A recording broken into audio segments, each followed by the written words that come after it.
Hi students, sixth class. This is a lecture for you.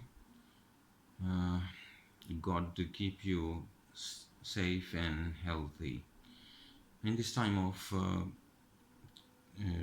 trial, I can say, because of COVID-19 coronavirus. We are facing all, not all we only, even the whole world is facing problem. So don't be worried about all these situations. Inshallah, Allah will help us and take us out from this problematic issue.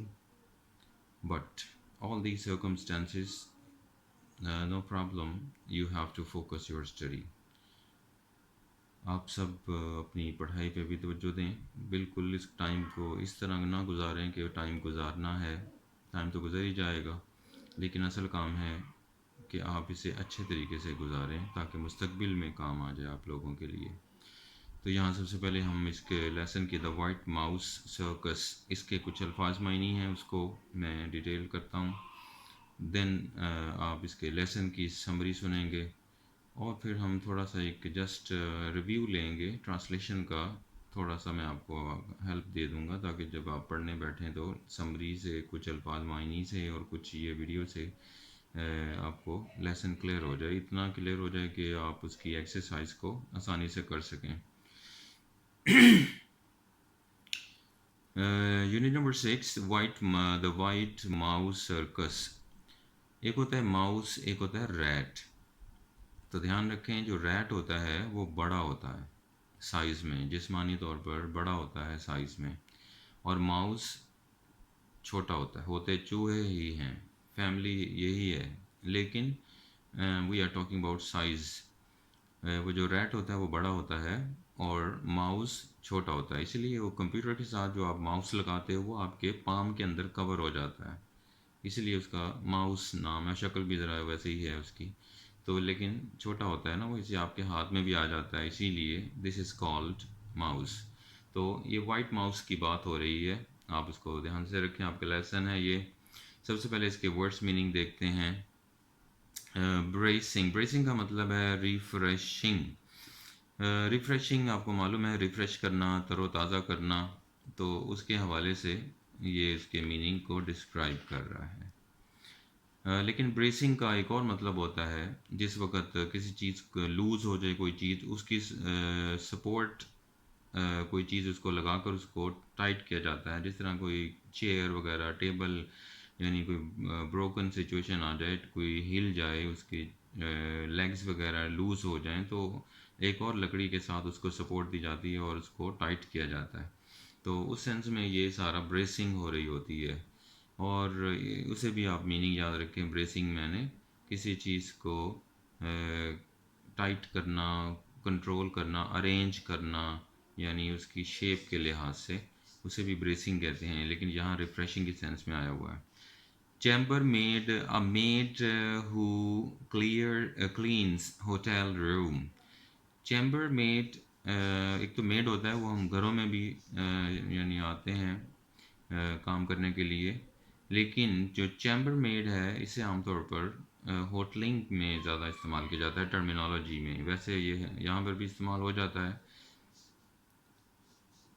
Compromise सुनते रहते हैं, ये लफ्ज़ आम सा लफ्ज़ है। Settlement of a dispute in which two sides agree to accept less than they originally wanted. Compromise यानी हम उर्दू में हम कह देते हैं वो आपस में तय कर लेना। यानी अगर कोई नुकसान हो गया है तो दोनों का, पार्टीज़ का कंप्रोमाइज़ होता है कि भाई 50% वो बर्दाश्त कर ले, 50% दूसरी पार्टी बर्दाश्त कर ले, तो ये इनकी आपस में कंप्रोमाइजिंग सिचुएशन हो जाएगी।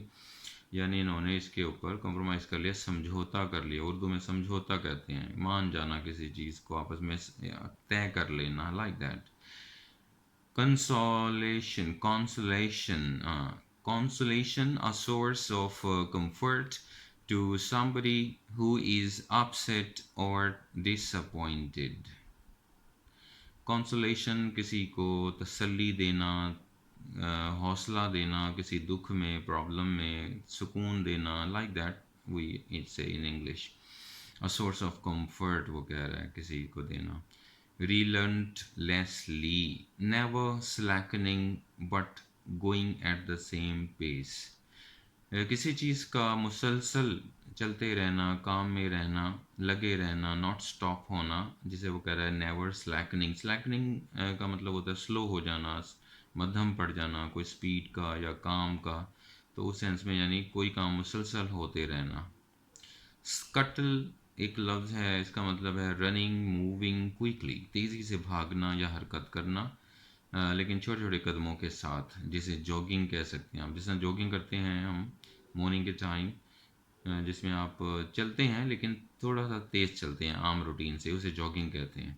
तो इसी तरह स्कटलिंग यहाँ मूवमेंट है लेकिन छोटे छोटे कदमों के साथ, शॉर्ट स्टेप्स के साथ। साइडल ये लफ्ज़ आप पढ़ेंगे, नॉट सिडल, ये साइडल पढ़ें, और इसका मतलब होता है चुपके चुपके से, किनारे किनारे होते हुए किसी जगह पहुंच जाना, बड़े चुपके से, जिसे वो कहता है सिक्रेटिव वे।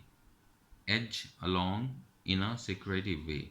एज कहते हैं किनारा किनारा, जैसे कमरे में कोई आ रहा हो और दीवार दीवार के साथ लग लग कर आ रहा हो तो हम खुद से यही कहेंगे, edge along in a secretive way. तो इसे आप ध्यान में रखें, साइडल का meaning, not Seidel.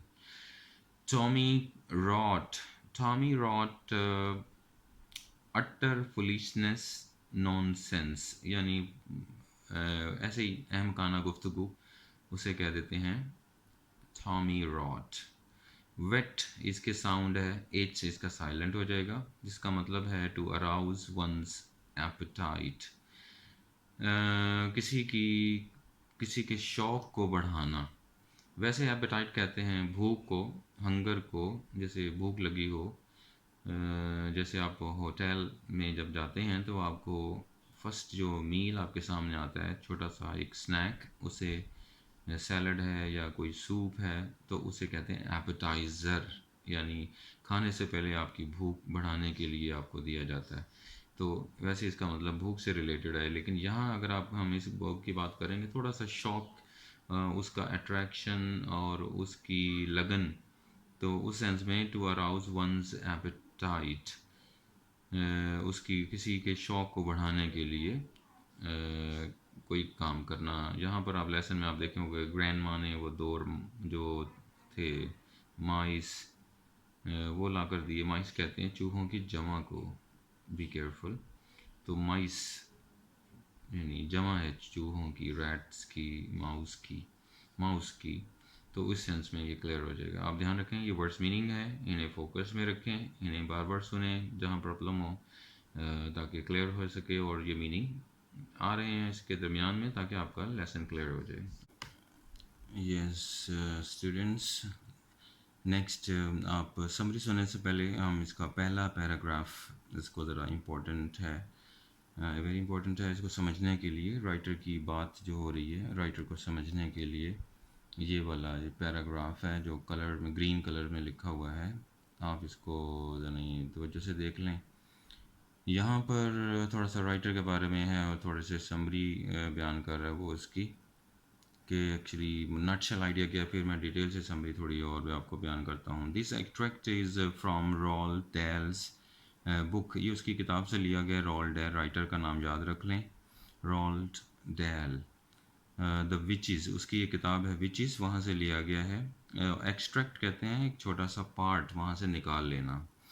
The story is about a young boy, एक छोटे से लड़के के बारे में ये कहानी है। And his encounter with witches, और लेकिन उस किताब में उसका सामना एक विच से हो जाता है, यानी वो जो होते हैं ईवल स्पिरिट्स, बदरूहें वगैरह, चुड़ैल टाइप।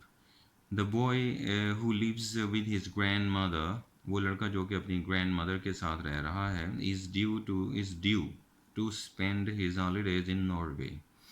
उसने ये प्लान कर रखा था और तवक्को थी उसे कि भाई वो जो गर्मियों की छुट्टियां हैं आने वाली, वो नॉर्वे में गुजारेगा।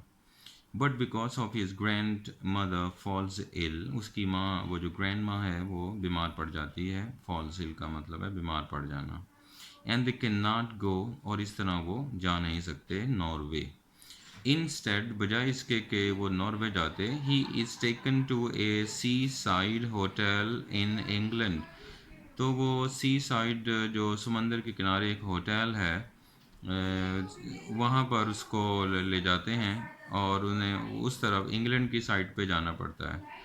If you haven't read the book already, be sure to read it soon.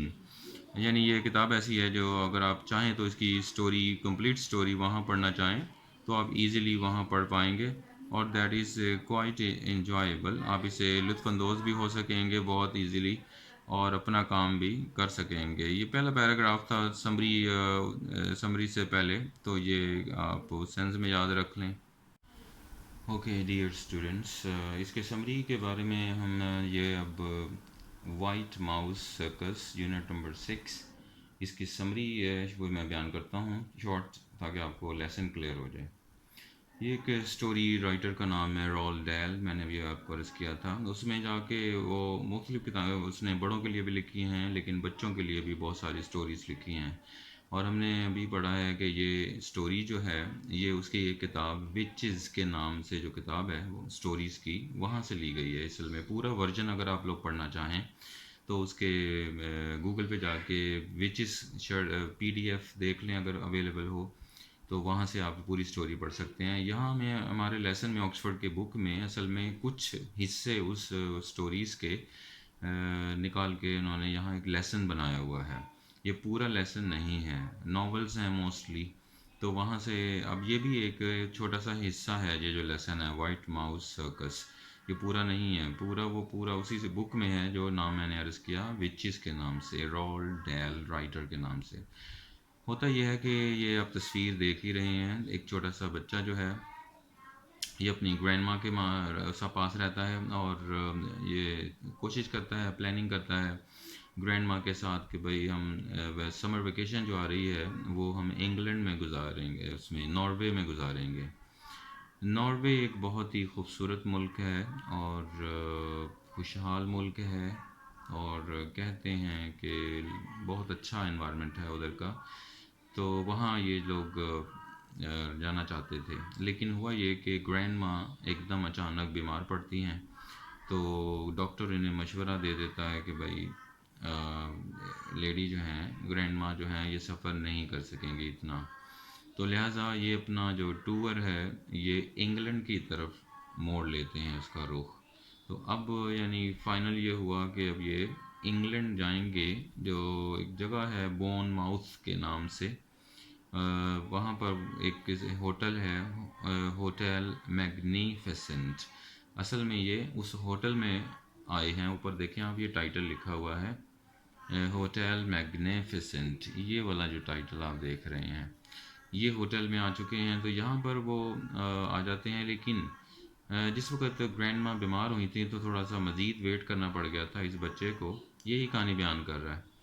तो उसने क्या किया, ग्रैंड माँ ने उसको तसल्ली देने के लिए दो जो माँ वो थे माइस, माउस, एक एक चूहे को कहते हैं, जमा को माइस कहते हैं, तो वो दो चूहे जो थे वो ग्रैंड माँ ने इसको लाकर दे दिए। अब वो इसके यूं बन गए जैसे पेट होता है, बिल्ली होती है या हम दूसरे जानवर पैरट्स रख लेते हैं घर में, तो इसी तरह इसने इसके ये पेट बन गए। अब ये चाहता था कि इन दोनों को मैं ना सीक्रेटली किसी तरीके से जस्ट फन के लिए मैं वो सिखाऊं, सर्कस सिखाऊं इन दो चूहों को। और इसकी ख्वाहिश है, ड्रीम ऑफ द ड्रीम्स कहता है इस किताब के अंदर, स्टोरी के अंदर आप पढ़ोगे ड्रीम्स ऑफ द ड्रीम है ये मेरा, कि मैं इन चूहों को सिखाऊं और फिर एक बहुत सर्कस हाउस बनाऊं। लिसन प्लानिंग होती है बिजनेस की, तो ये भी ये कर रहा होता है। तो एनीवे ये जब ग्रैंड माँ जाती हैं, फिर इंग्लैंड का टूर होता है इनका, वहाँ जाके एक होटल में ये लोग स्टे करते हैं जिसका नाम आप देख रहे हैं मैग्नीफिसेंट होटल। मैग्नीफिसेंट का मतलब होता है शानदार उर्दू में, तो लिहाजा उसके नाम पे उन्होंने रख दिया है। इस होटल में जब वो स्टे कर रहे होते हैं तो डेफिनेटली इनके पास माइस भी हैं, वो तो सीक्रेटली इसने रखे होते हैं। लेकिन वो माइस जो है अचानक ही इससे कहीं निकल जाता है, स्लिप हो जाता है, यानी वो जो उसका एक केज होता है या उसके पास जो चीज़ होती है जिसमें ये सेव करके रखता है, वहाँ से चूहा निकलता है और इधर उधर फिरना शुरू कर देता है। अब वहाँ आप निगाह पड़ती है उसकी मेड, चैम्बर मेड, जो होटल में खातून काम करती है, ये बेड वगैरह लगाना, सफाई सुथराई, उन्हें कहते हैं चैम्बर मेड। चैम्बर मेड की निगाह पड़ती है, वो चीख उठती है और वो घबरा जाती है फुल्ली। वो उसकी चीख से होटल में प्रॉब्लम आ जाती है कि भाई ये चूहा है, चूहा किसने लाया, कौन लाया, पता लगता है जी ये लाए हैं ग्रैंड माँ और ये बच्चा लेके आए हैं। तो वहाँ पर मैनेजर जो है मिस्टर स्ट्रिंगर, होटल मैनेजर, वो जाके इसे एकदम अलर्ट हो जाता है, ये क्या चल रहा है इस होटल में। हो सकता है उसके जो कस्टमर्स हैं उसके अंदर हो सकता है वो लोग प्रॉब्लम में आ जाएं, लिहाजा वो मना कर देता है कि भाई they are not allowed in hotel. लेकिन ग्रैंड माँ जो है ना ज़रा थोड़ी सी चालाकी से काम लेती है। ये कहती है भाई मैंने तुम्हारे होटल में चूहे देख लिए हैं इधर उधर, और ये डेफिनेटली हेल्थ के बहुत अगेंस्ट है सारा प्रोसीजर। मैंने एक फ़ोन करना या मैं किसी तरह भी इंस्पेक्टर को मैं कॉल कर दूंगी अगर तुमने कुछ भी चूहे के मसले बारे में तुम बोले।